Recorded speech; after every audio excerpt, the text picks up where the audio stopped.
Well, welcome to the Encounter Faith Podcast, everybody. My name is Ross, and I get to have these conversations, and I'm joined here by Pastor Tara Beth. Pastor Tara Beth, welcome. Hey, thanks. Now, we are going to be doing something a little bit different in the podcast, which I know is how every podcast in the year 2026 starts, but this guy means it. And what we're going to be focusing on, dear listener, is we're going to be trying to help practically walk through some of the conversations and some of the ways in which what we're doing here at Good Shepherd can help your discipleship, whether you're a part of this church or not. So we are starting our year with a series dedicated to prayer. We are calling it When Heaven Hears, the Transforming Power of Prayer. And to start off, PTB, what I'm curious about is just, why are we starting the year this way? Why do a prayer series in January? Yeah. Well, so our last podcast, if folks didn't get to listen to it, I highly encourage it because we talked about where we're headed in 2026 and our hopes and dreams. And I ended the podcast by saying that, I'm a pastor because I want to help people connect with God. And that's what I hope our people experience in 2026. And, we also talked about, New Year's are wonderful because it's an opportunity for us to have new rhythms and habits of walking in the grace of God. And so beginning our first series on prayer is an exciting opportunity for us to encourage our people and help our people think about new rhythms and practices and how they can connect with God in this next year. And this is often the time of year when people think about changing things in their lives or when they think about creating new habits or new rhythms. And I want to help people have these God encounters. And so I think beginning with a prayer sermon series is a wonderful way to do that. Yeah, I'm really excited about it. We did just kick it off. And what I want to focus on for purposes of this conversation is some of this broader strokes overview, because I think what's important, if any group of Christians are having a conversation about prayer, is that we take a little bit of time to kind of define what we're talking about. And one of the things that I think is going to be really helpful for people, I'll ask the question this way, which is, Tara Beth, why is prayer hard? It's something that when you read stories or you hear testimonies, you go, oh no, I'm doing it wrong, if you're someone like me. But what gets in the way of our prayer life as part of our broader discipleship to Jesus? Yeah, I think there's a number of things that get in the way. Number one is we feel like we don't know how to pray. We don't have the right words. We're worried about formality. We think that we have to pray like pastors do on a Sunday morning. And so we think, well, if my prayers aren't good, then why pray at all? Then we also wonder, well, if God already knows everything, then why do I need to pray? Because he already knows what I'm thinking about. What's the point? Or we think, well, I've prayed before and the outcome didn't come in the way that I'd hoped. So what's the point? Does it even work? And then, we just, those of us like you and I, Ross, who have ADHD, we get distracted in prayer and we're praying and then we're like, bird, and then we're off, And so I think there's just a Were number you of in things. my prayer life this morning? I think it was a squirrel, not a bird, but yeah. Yep, squirrel. And so I think there's just a lot of different things that trip people up from praying. So I'm glad you listed some of those examples, even if I was personally attacked. But I want to particularly lean into the I don't have time or the I don't know how to, right? The sort of I'm not good enough part of this, because what's such a tragedy to me is there is no scriptural example that I can name that taught people that lesson. That's a lesson that folks learned in youth groups where people rewarded folks who were good at speaking, or in church contexts where it was more about performance than faith. But if someone has that misconception specifically, I'm curious how you help point them to your viewpoints around prayer rather than some of the false teachings they've believed. Yeah. Yeah. So, number one, I think that one of my favorite quotes is from Max Lucado is God wants our vulnerability, not a formality. And so we've got to think about prayer as an opportunity for us to connect with God heart to heart. This is a relationship. Right. Our faith is a relationship. It's not an institution, right? But it is a relationship, and we have this relationship with God in our bodies, which means we use our bodies to connect with God, which means praying is a way for us to be in relationship with God. And, when you think about vulnerability, it could simply be, stating, God, here I am. I don't know where to begin. I don't know how to talk to you, but here's the things that I'm worried about, and having a conversation. Think about it more as a conversation. And when we do that, then a refining begins to happen, a renewing begins to happen, a transforming begins to happen. And over time, we start to even learn how to recognize God's voice and hear the voice of God and recognize God's leading. But it's a relationship. It takes time. Yeah. And I think that also speaks to the what's the point? God already knows everything misconception as well, Hmm. because any married person knows you wind up saying things even though your spouse already knows them Hmm. because it's the relationship and it fuels the relationship. And I also think when we believe that, we buy into this theology that this is something God needs from us and not the other way around. And my other encouragement here, based off something you just said, is I think anyone who's been following Jesus for any length of time, they're able to identify how their prayer life as a practice is 100% correlated to the best parts of their spiritual life. Absolutely. Whenever you, dear listener, felt the quote unquote best with God, I can almost guarantee it was when your prayer life was its most, I'm going to use the phrase healthiest, because I also think there's a misconception here about quantity of prayer. Yeah.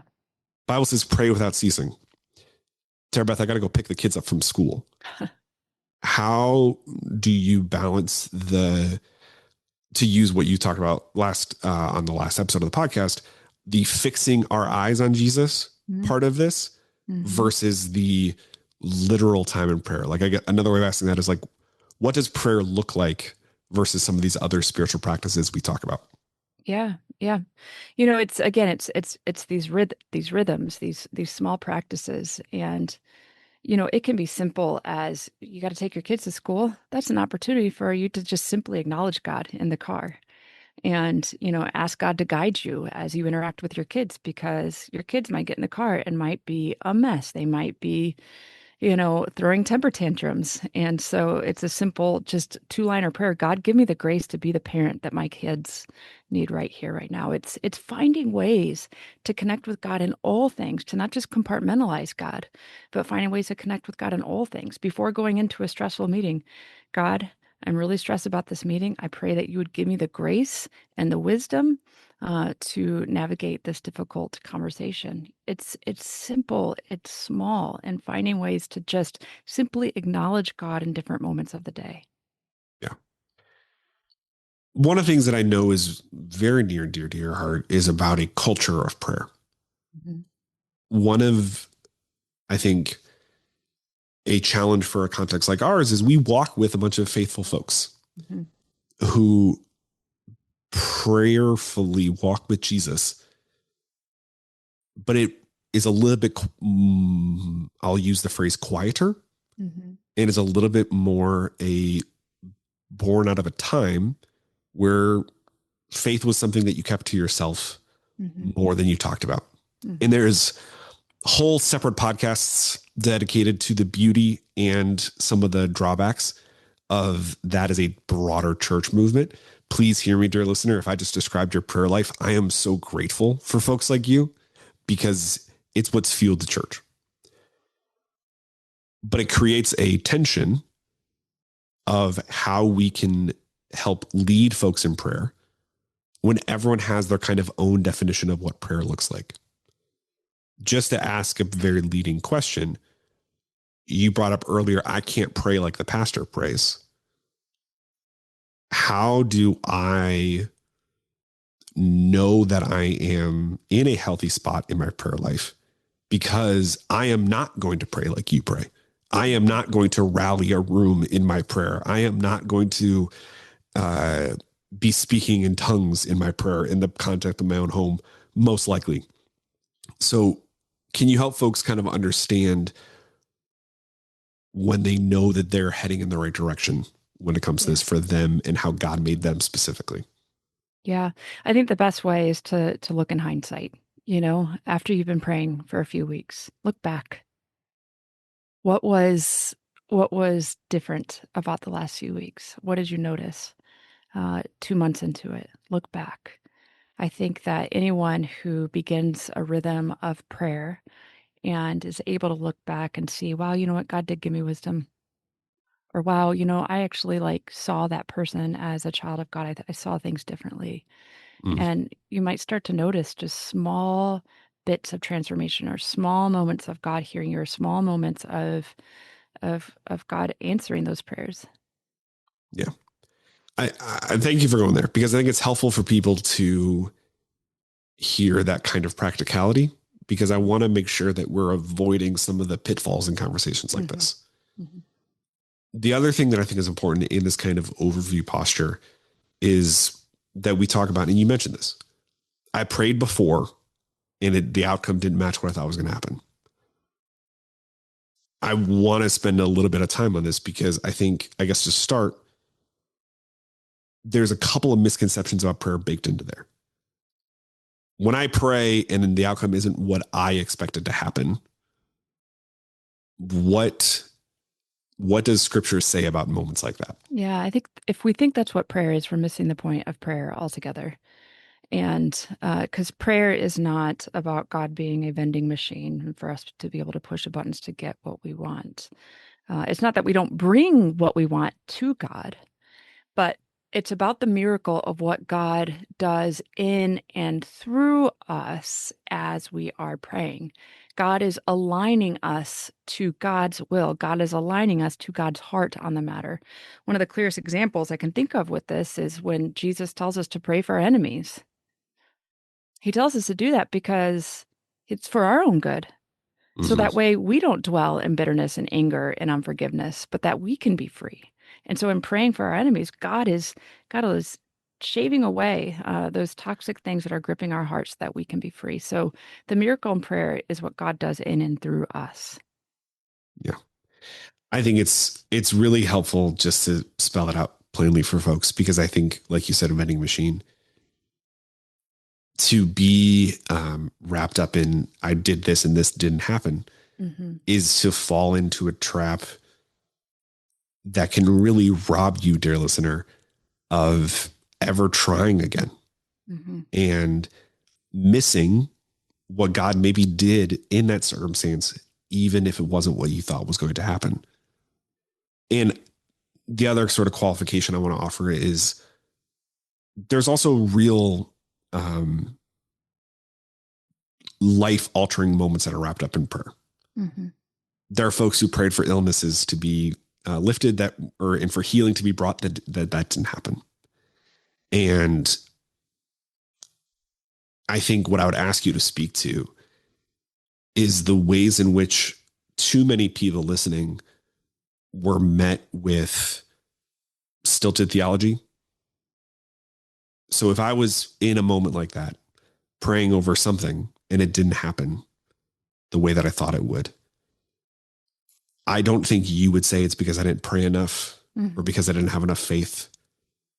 But how do you help folks walk through those kinds of moments who did the things that they were told, but have bought into this vending machine idea? Hmm. Yeah, one of the things that happens when we are praying is it is forging a heart of trust in us. It's the not my will, but your will be done. It's forging a heart of a trust. I prayed, for example, for my dad to be healed of cancer. But I also was trusting God along the way. And through it all, I was able to say, it is well with my soul, even after he was gone. because I knew that there was so much to life that is a mystery, and that the reality of just a very broken and fallen world, death is still here. And, but because I was connected to God, God was also able to pull me through that like a lifeline. And so what I would say to others is, when you're praying, it's not about the outcome of if I say this correctly, and then if I say this and I get the right formula, then God will do what I want. But it's about forging a heart and posture of trust so that God can carry you through. Yeah. Yeah. It is one of the best tools in relationship that we have, because it's something that requires so little of us. And yet it's something that we put so much in the way. Mm-hmm. One of the unique things about prayer is it is both a spiritual practice, the way we talk about lots of spiritual practices, but it's also something that is the fuel for our spiritual life in its totality.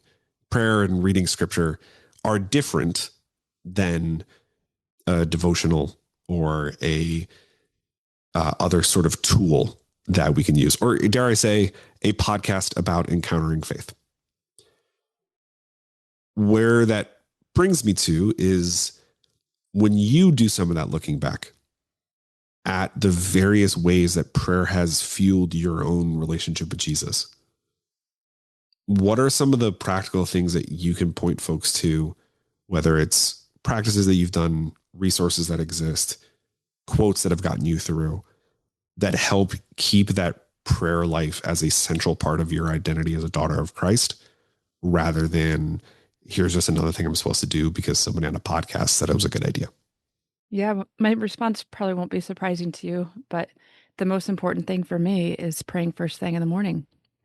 Because when we begin it in the morning, when we begin with prayer in the morning, we are setting our intentions, we're fixing our eyes immediately on Christ. And that stays with us throughout the day. I'm able to look back and recall, like, oh gosh, I really prayed about this morning. Now here we are, and I'm facing this, and, I'm praying that prayer again. And God is preparing me, God is readying me. And so I think, one practical thing that I would encourage people to do relentlessly, and you don't have to wake up at 4:30 in the morning, but even if you're waking up at 8:15 in the morning, uh, give your first morning fruits to God and begin with God in the morning. Take 5 minutes, take 6 minutes, whatever it's going to be, 3 minutes even, but begin by setting your intentions and your eyes on God. That's great. My encouragement too, maybe it's your Tara Beth's boys and you're waking up at 2:15. But my encouragement here too is take the time to try that. 3 minutes, 5 minutes. Take the time to read a psalm a day. Mm-hmm. Not because there's a formula to this, but when you begin to have a level of investment in your spiritual formation, dear listener, you will be surprised pleasantly about what God's going to do with that 5 minutes. Mm-hmm. I'm thinking about a friend of mine who did a version of that 5 minutes, and 5 minutes became 6 minutes, and 6 minutes became 10, and 10 minutes became 30. And they were someone who eventually was the kind of person who was doing the kind of thing like wake up at 4:30. They became one of those weirdos, but they are also one of the happiest people I know. Mm-hmm. And I think that opportunity exists for people. And what I love so much about starting our ministry year with a series like this is it's a way of trying to get anyone, whether you're part of Good Shepherd or not, a chance to take advantage of that opportunity. Mm-hmm, mm-hmm. Last thing I want to kind of touch on before we wrap up is that you talked about intercessory prayer. And one of the things that I'm mindful of is there's a lot of folks, we hear this in those prayers of the people moment that we have at Good Shepherd each and every week. We'll hear folks who pray for the state of the world. You'll hear folks who pray for things that are so far outside of themselves, but clearly it is a level of burden that they feel. What I think is helpful to hear you articulate is what is happening in those moments when we are praying for things that we intellectually know I don't necessarily have control over, but I feel like I have to bring this to God. Yeah. Yeah. When we do that, Oftentimes when we're praying for the state of the world, when we're praying for someone, we're feeling quite anxious about it, right? And when we do that, what happens is that I believe that God helps us begin to see the world as He sees it, to begin to have eyes as God has it. But also, it's a form of communal lament too, though, which is so important. Because man, like we're all talking about the state of the world to one another, right? And we're complaining about it, and rightly. Let's bring that to God and bring our Yeah. laments to God. Yeah. I wanted to touch on that because I think it's helpful, especially for folks right now, to hear the value in that, because I think it's so tempting to want to pray for these things that are outside of our control. And sometimes, if we're honest, dear listener, that can become a way to distract. It can become a way to sort of not do some of that inner work. But I also want to affirm that if that's your instinct, like God's up to something in that. Lauren and I, both big talkers, we have a phrase that we've come back to a lot, which is we need to pray more about this than talk about it, which is not a literal quote necessarily because we talk that much, but it's a way of reminding ourselves who's ultimately in control. And when we talk about prayer as a transforming power, how we are not talking about our own power, but we're talking about God's. Thank you for listening to the Encounter Faith podcast. This podcast is a service of G. Shep Productions from Good Shepherd Lutheran Church in Naperville, Illinois. All rights reserved. If you're in the area, we'd love to meet you on a Sunday morning at our 9 a.m. or 10:45 services. At Good Shepherd, we are inviting everyone to walk together in the calling of Christ for a life of eternal impact. This podcast is produced and hosted by me, Ross Cochran. And our theme song is Wake the Earth by 1111 Worship. Thank you for listening. We'll talk again soon.